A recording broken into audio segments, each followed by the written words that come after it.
Sorry, my hands are in You your just face. almost smacked me in the face. There you go. Way too close together. We are so professional here. Welcome back. We've got this. We're doing great. We're leaving that in.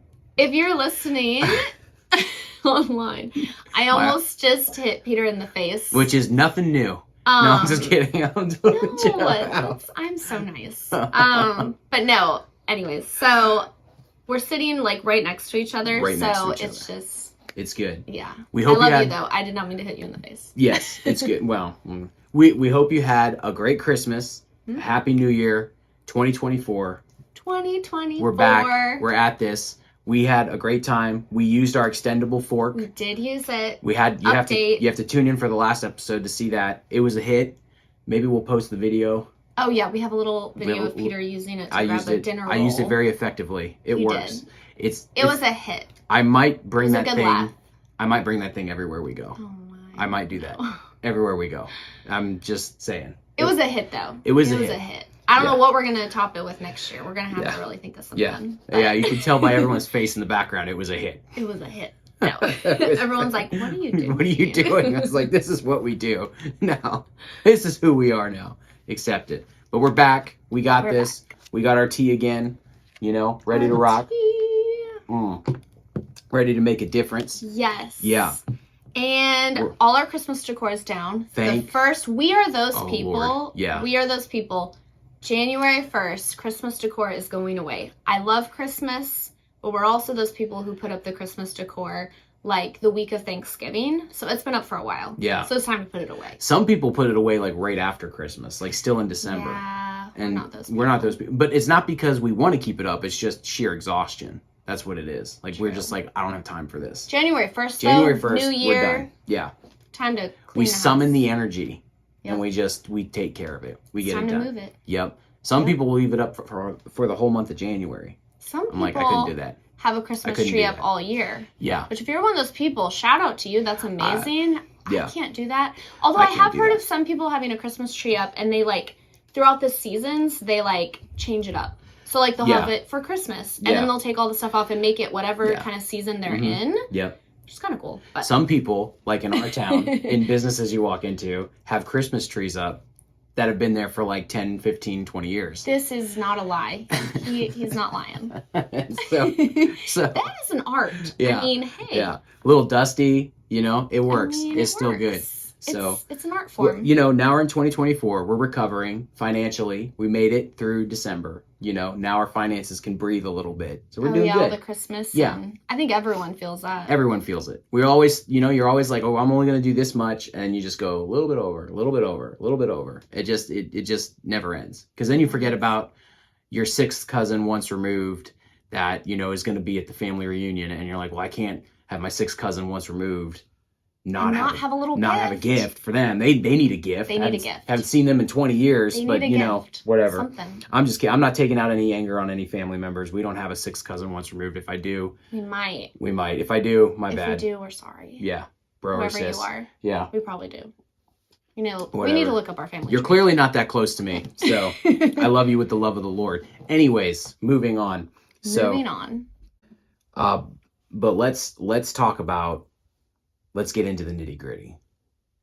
Let's talk about the drama that we faced. The drama for your mama. The pain. No, I had to say that. Yeah. That's good. Yeah. Drama for your mama. Let's we've all faced pain. As we've everyone's got drama. Yes. As we've talked about 2024, we've talked about what are we coming into in 2024 that we may still be carrying that we need to deal with. And guys, if you hear footsteps or something, we got kids running around. We'll probably have to say that again someplace in the video, but yeah, that's always our disclaimer. Kids. Disclaimer. We got kids. We got kids. But we've gone through seasons where it's felt like everything is out to get us. Who hasn't? Really? Everyone has a season. Everyone has a season. If you haven't, I'm sure at some point you will. Mm-hmm. But I think probably everyone listening or watching can think of a time or a season that they've been in their life where you felt broken. Yeah. You felt rejection, and you felt maybe confusion. Yeah. Maybe, you know, why is this happening? Why am I facing this? Why did this happen? Yeah. I mean, that's something we can all relate with. Yep. Everyone has gone through an experience or a hard time in their life where I guarantee you've at least experienced one of those feelings. Mm-hmm. I can remember, like, you know, early on in our marriage, we faced all these hardships, all this stuff going on. I remember like I had family drama going on with family members, like hard things going on, and, you know, people just coming at each other's throats, and you know, there was infighting, all sorts of bad stuff, divorces, you know, just crazy.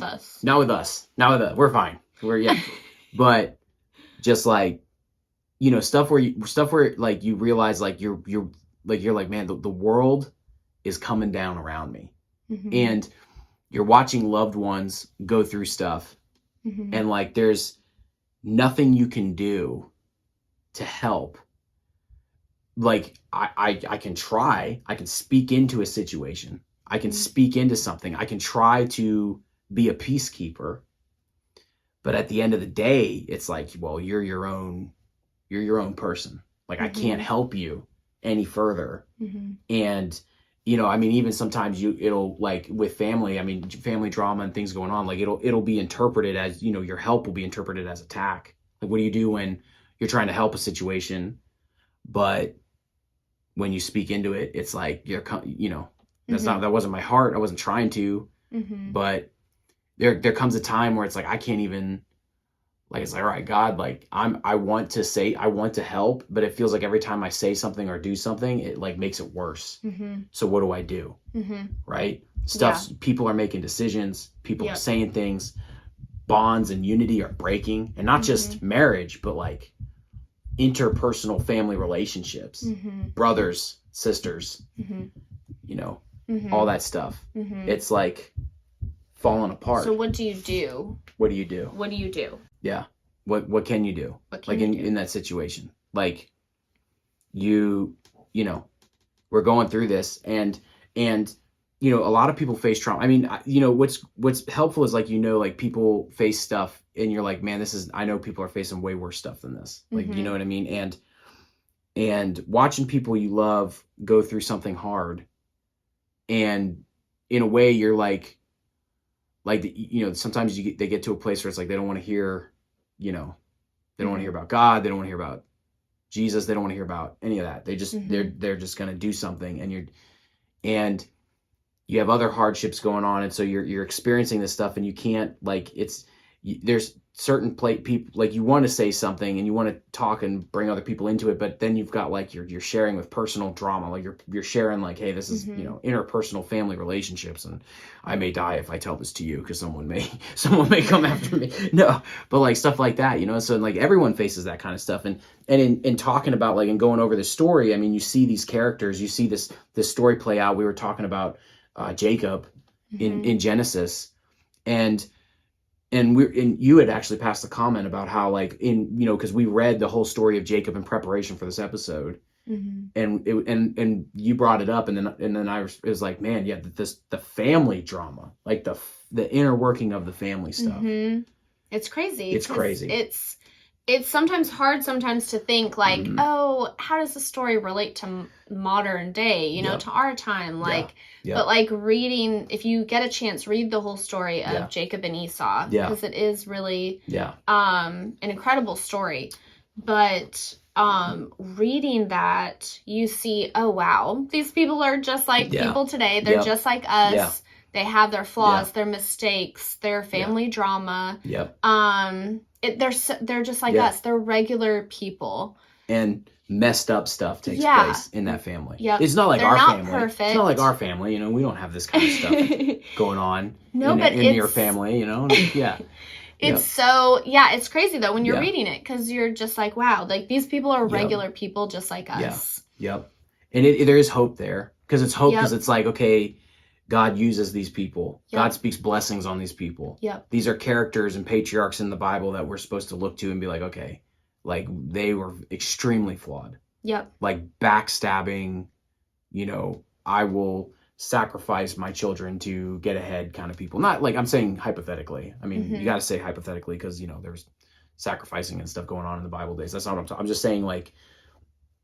saying like there was betrayal. Yep. That's what I mean, like betrayal in it. Yeah. And you go through these situations and they're interpersonal family. And sometimes you feel like you can't talk about it. You can't share it. You carry it with you. Yeah. And then especially if you're in ministry and you have stuff going on, because then you're in this twofold situation where it's like you're trying to minister to people and you're trying to speak life into people's situations. And the whole time in the back of your mind, you're like, man, I've got stuff like my fam, like not our, like I have family members right now. I have people that I love, people that I care about that I feel like everything is just collapsing around us. And I'm carrying that, and I'm trying, and I'm not saying like the people that needed ministering were a burden, but what I'm saying is you're burdened in the sense of you want to be able to speak life, and you're saying to God, like, Lord, I'm trying to find life myself. Like I'm trying to walk in this. And what's great is when God uses you in that way, and like when you're able to speak into a situation and you've gone through a struggle, like there's something life-giving about it, because in a way you're like ministering to them, but at the same time it's ministering back to you, and it's going back and forth. Yep. And at the end of it, you walk through it, like you come through the situation and you're just like, I can see now how God could use this story and use what's going on. But also just in the midst of it, it's like, it's earth-shattering. Yeah. And like then what happens is as you're reading through these stories, like you read through the betrayal of Jacob to Esau, you read through how he stole his birthright.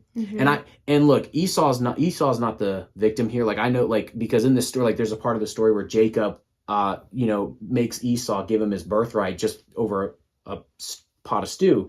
And I've heard a lot of people talk about that story and say how ridiculous, he was hungry and he stew. But Esau literally said in the story, well, what point is my birthright if I'm dead? So I don't fully believe that like he just was like hungry and threw his birthright away. I think Esau was brought to a place where he was about to die. I think he hunted wild game. And if anyone who's hunted wild game knows, like sometimes things don't go so well. And if you ever watch like that show Alone, remember that show Alone where they drop them in the forest and you're watching how those folks survive in there, and like they can't hunt, they can't find food, and you're dead. Yep. Like, so I think like that's what was going on in the story. Yeah. Esau found himself in a place where he was completely like alone, desperate, starving to death, like hungry, and couldn't and got to a place where Jacob like did this really wicked thing and used him in that weakness in that moment, took advantage of a man who was desperate. Yep. And that was his brother. Yep. And so like and manipulated him in that way to take something of his that was rightfully his. He usurped his position and took what was rightfully his. Now, Esau's not like completely off the hook, because on the same part, like Esau was a man who should have planned better. Like you knew you were going out here, like you knew you were going to have struggles. You should have planned for this. You should have made strides. Like you don't just like go from full to starvation in one mode. Like you should have had something in place to make sure you could continue your walk. And see, that's the important thing is like Esau didn't take his walk seriously enough to plan. Esau didn't protect the calling that God had on his life, the birthright, the thing that was rightfully his, the thing that God gave him. He didn't walk with it and protect it. And man, I just like, that's a whole nother story. I could go off on a whole nother direction. A whole nother episode. That's good though. Yeah. Like you gotta plan for that. You gotta be serious about it. You gotta make sure you set yourself up to succeed and have backup plans in case you get to a place where there is a situation where you may sacrifice the calling. You may sacrifice the thing that you're walking in. You may sacrifice like your birthright, what God has given you to survive. Yep. And that, that's terrible. But in those stories and in that we can see like, man, there's hope here. Yep. Like God still uses this situation. Yep. And God still brings it to a place where there's redemption in it. Yes. Well, and Jacob, like through the story, like he doesn't give up, you know? Yeah. Yeah. And which is really powerful. Yeah. Yeah. And, I just think too, a lot of times when we are facing something, you know, I think it's important to remember. I know there's been times in my life where I've been, you know, I was going through something and it felt like it was finally coming to an end, and it felt like, okay, there's light at the end of the tunnel, right? You're maybe going through a season or a time in your life where you feel like, okay, well, I'm almost out, right? It's you feel like it's coming to an end. But then I don't know if y'all are familiar. We used to live in Colorado, and so our Colorado friends will get this, but in Colorado there's this thing called the incline, and it's this really tall hike up the side of a mountain. Why not? Very intense. Very, very intense. I mean, a lot of people don't make it up. So it's just it's a very intense climb up the mountain. There's, once you get like more than halfway up, you're like crawling up these railroad ties to make it to the top. And it's low altitude, like the air, like it's harder to breathe when you get to the top, all these things. You've got all these elements working against you. So anywho, there's this point though in the incline where you're climbing up it, and it's called the false peak. And so you think, oh man, I'm almost to the top. I'm almost there. And you get to it and you realize it's the false peak. You get there and you're like, oh no. Like you get there and you're like, I still have all this other way to climb before I get to the top. And there's times in my life where I've like been in a season where I thought, okay, I'm just about to come out on the other side of it. And it was a false peak. It was you know, one of those where it's like, oh, I still got a ways to go. Like maybe something else happens. And you have to just like not let that stop you, not let that cause you to give up and to keep going. So maybe you hit that false peak, you keep going. Maybe you haven't quite overcome that obstacle in your life. Maybe you haven't quite come out on the other side of that season, that tough time that you're going through. Don't give up. Keep fighting, because you will make it. But don't lose hope. Don't lose faith. Like keep going. Keep going, because you will hit those times in your life. I've hit seasons like that where it's like you think you're coming out and it's like, oh nope. There's still a little ways to go. There's more. And that's okay, because God gives us the strength.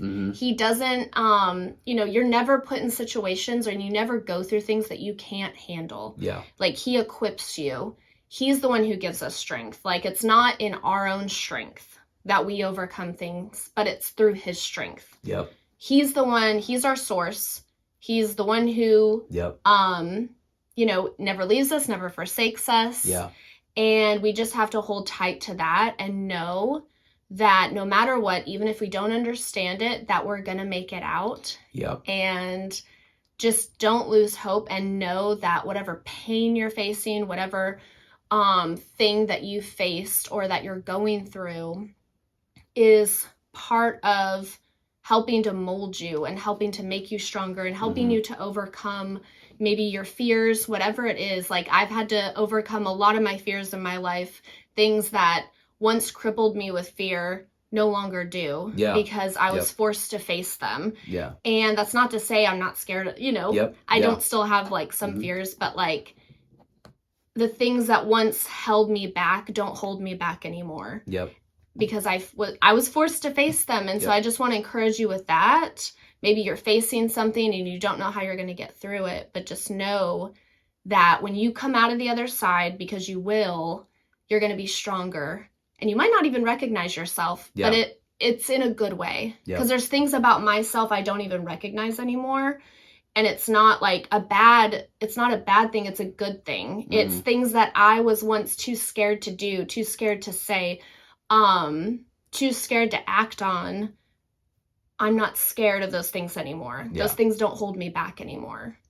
I wonder how many believers or people that are struggling through stuff have gone shipwrecked in their faith because of a false peak. Because they get to a place where, okay, I can breathe now. And then it just feels like in that place, like that's when you get hit the hardest. I can testify to that, because when I was like in that season, you're just like, there's times in your life where you feel so broken and you feel like I can't be broken anymore. Yeah. Yep. But maybe you hit that false peak and you find yourself even more broken than you thought you were. Yeah. But you don't lose faith. Yep. Yeah. Just keep fighting and give it time, because time does heal. Yeah.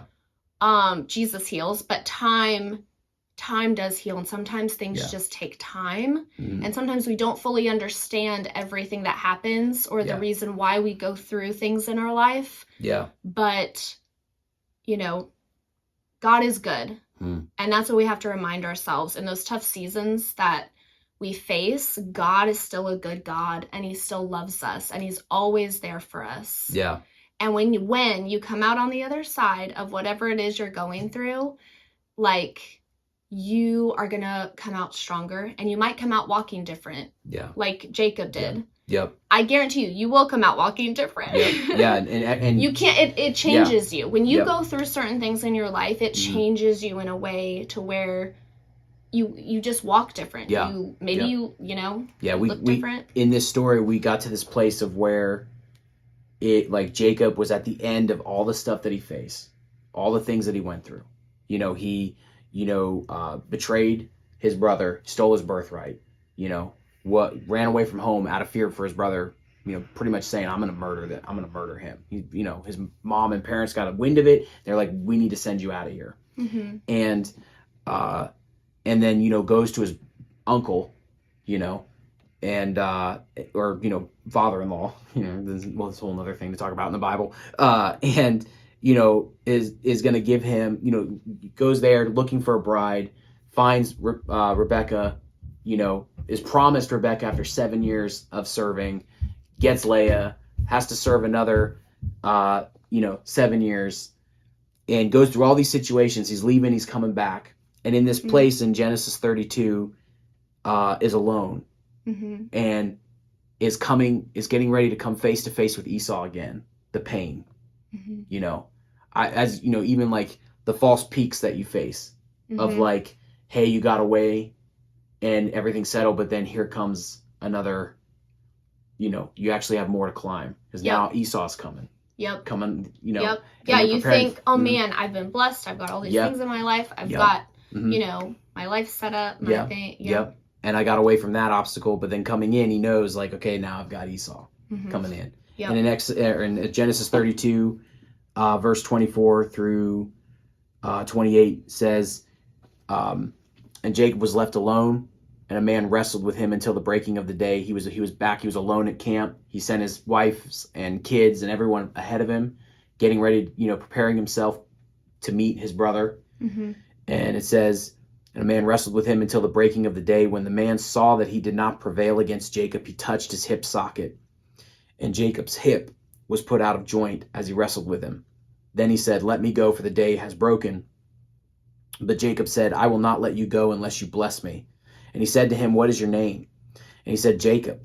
Then he said, your name shall no longer be called Jacob, but Israel, for you have striven with God and with men and have prevailed. Mm-hmm. And in that, you see, like you said, that there's that wrestle. Mm-hmm. Like he was alone. He had to wrestle with his issues. Mm-hmm. He had to wrestle with the things that he was dealing with, the things that he was struggling with. Mm-hmm. And it forever changed him. Yep. His hip, like the wrestle caused the hip to be thrown out of socket. So the way that he moved about life, the way that he walked, was forever changed. Yep. Yeah, he walked different. Interacted different. It changed him. And that's what I think we, just in the process of going through those difficult seasons in our life, if we can just recognize, like, what, this is, the good that can come from tough seasons is the fact that, what, maybe we'll walk different. Yep. Maybe we'll be able to face things that we weren't once able to face. Mm-hmm. Yep. And overcome things we weren't once able to overcome, and reach people we weren't once able to reach. Yep. The way that he interacted with the world around him, the way that he moved was completely different. And then, I imagine, like, as Esau saw him coming over the hill, he probably looked up at him, and it says here that, like, it actually says later on, like, when the sun rose, that he, like, because of his hip, it says the sun, it said in verse 31, the sun rose upon him as he passed Penuel, limping because of his hip. Like he was moving differently. So I imagine as Esau saw him coming, he's probably like, well, that can't be my brother. Look at the way my brother doesn't move like that. He doesn't walk like that. Who is this person? And so everything fundamentally about him changed to where most likely he was unrecognizable as he approached Esau. Not only was how he moved and how he walked and how he interacted changed, but his name, his characteristics, his personality, everything was changed as God brought him to a place of wrestling with the things he had struggled with, wrestling with the things that he had to deal with, and in that overcoming those situations. That's good. Yeah. That's really good. Yeah. Yeah. No, that's good. I think too what's cool is like in chapter 33, in verse 10, when Jacob is running up to Esau and, they're hugging each other and all this stuff is going on. And Jacob is trying to give Esau gifts and all of this. And it says, but Jacob said, it's in chapter 33, verse 10 of Genesis. It says, but Jacob said, no, please, if I have found favor with you, take this gift from me. For indeed, I have seen your face, and it is like seeing God's face, since you have accepted me. Yeah. And I think that's really cool because it's like Jacob was forced to face one of his biggest fears, which was Esau, the person who once he was fighting with, who he once, stole something from. They had a terrible relationship, all these, they didn't have a good relationship and all these terrible things. And in the midst of him facing one of his biggest fears and coming to terms and kind of going full circle with everything, he seeing Esau as like seeing God's face. Yep. Like, that's crazy. Yep. It just, to me, it's just like so much peace, clearly. Came upon Jacob. In this time. Yep. Like, it was a time of restoration, of peace, of, a lot of things. Yep. And I think that's really cool to see. Like, the amazingness of facing maybe your past or facing a fear in your life or whatever it is. Like, there's hope in that. Yep. And there's something beautiful in that. And it's not easy. Yep. Jacob was afraid. He was very afraid to approach his brother. Maybe the way we see God, the way we get closer to God, is facing that pain, that trauma that we experienced and overcoming it. Now, there's people that have experienced some very serious pain and trauma. So I'm not sitting here saying you got to come face to face with the people that hurt you, especially if it's a very serious, traumatic thing. But what I am saying is, like, God brought him full circle back to facing the things of his past, the people he's hurt. Maybe, in your situation or in our situation, a lot of times it's emotionally, it's, all this stuff. Like, and in seeing that, he's like, in seeing your face, it's like seeing the face of God. It's like, I can see God in this now. There's peace. I can rest peace now. Yeah. Yep. And I'm set free from this. I would imagine too there was a huge weight lifted off his shoulders. It doesn't necessarily say that in the verse, but I would imagine like there was just probably a weight that just he felt lighter. Yep. I'm sure. Yep. After facing Esau. Absolutely. Absolutely. Well, and two, like, I want to challenge us, like, going into 2024, this is a new year. Like, this is the time, that everyone's setting goals and things they want to accomplish and things they want to do better this year. And so, like, something I want to challenge all of us is, like, 2024, like, don't let go of your source. Yeah. Don't let go of Jesus. Yeah. No matter what you're facing, no matter what you might face this year. Yep. Don't let go of your source. Yeah. Don't let go of the one who loves you, who cares for you, who has an amazing plan for your life. Yep. No matter what. Yep. And like, I get it. Like, things can get hard. Everyone goes through things in their life. But whatever you do, like, don't lose hope, don't lose faith, and don't let go. Don't let go of the promise that he has a perfect plan for your life, a perfect will for your life. It's not always easy. And I think that's where sometimes we get stuck. Yeah. We can get stuck in those moments of Yep. where it's not easy, where it's really hard, Yep. where it's really painful, where you feel broken and you're like, what do I do? And don't let go. Yeah. Like, don't let go of Jesus Mm-hmm. and the plan Mm-hmm. he has for your life. Yeah. Just trust him. And I promise over time, it gets so much easier. Yeah. Yep. Right? Yeah. Like mourning is for a season. What's that verse where it's like, pain, there might be pain in the evening, but joy comes in the morning. Yes, joy comes in the morning. I am terrible at we scripture. We totally quoted references. scripture. Yeah, that was good. That was But you good. know. Yeah, we verse. got you. We got you. Yeah. But it's so true, right? Like, joy comes in the morning. Mm-hmm.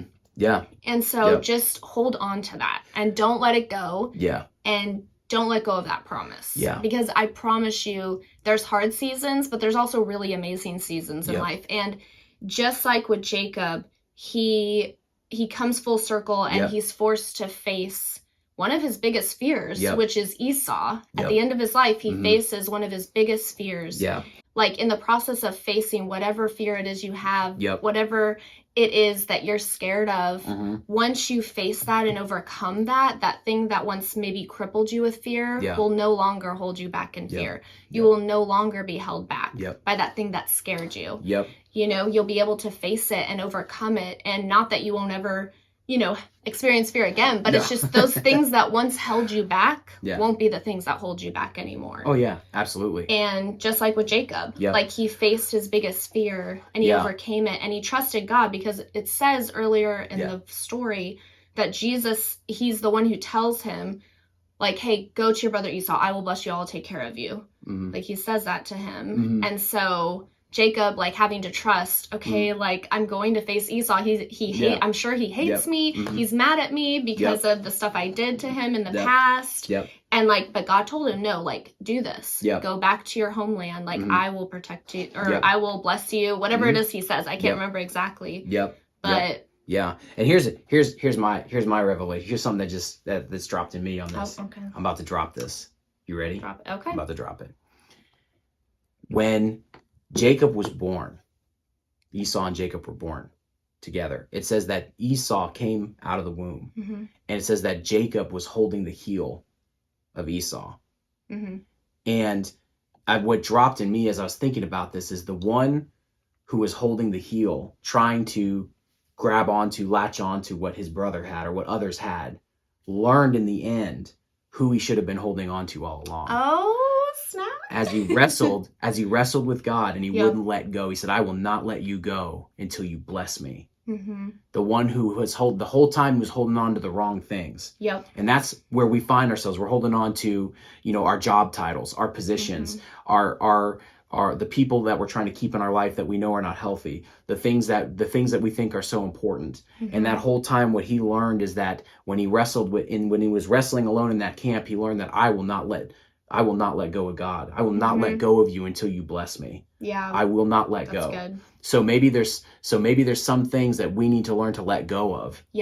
Because we're holding on to the wrong things. And we've experienced in our life things that we've had to walk away from. Titles and positions, positions of authority and leadership, situations and relationships that we were trying to hold on to, and we knew like this is not where we're supposed to be. God does not want this. We have to honor God in this, and it doesn't make sense, but we need to let go because you are not my source. God is your source. And remember that. God is your source. The people that you think are going to provide for you, they're not your source. Your job is not your source. That position that you're trying to hold on to or grab onto or get to or whatever it is you're thinking, whatever you've set up as an idol in your life, that is not your source. He is your source. And the one who came out of the womb, coming out fighting, grabbing onto whatever he felt like he needed to grab onto to usurp and to take for himself, finally learned that the whole time he should have been holding on to the one who could bless him. That's good. Yeah. That's good. That'll preach. That'll preach. That'll preach. That'll preach.